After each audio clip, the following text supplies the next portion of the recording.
আসসালামু আলাইকুম গাইস, সবাই কেমন আছেন? আশা করি আপনারা সবাই ভালো আছেন। আজকে আমি দেশি মুরগি দিয়ে ডাটা কীভাবে রান্না করে সেটা আজকে আপনাদেরকে দেখাবো। প্রথমে আমি মুরগির মাংসগুলো ভালোভাবে ধুয়ে নিলাম, একটা কড়াইয়ের মধ্যে দিয়ে দিলাম, তার মধ্যে পরিমাণ মতো পেঁয়াজ কুচিটাও দিয়ে দিলাম।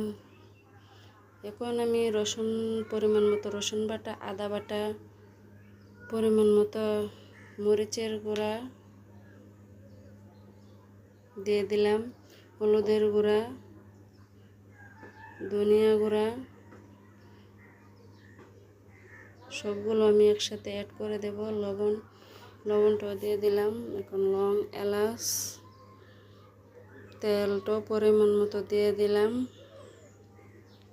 এখন দেখেন ভাজা জিরার গুঁড়োটাও দিয়ে দিলাম।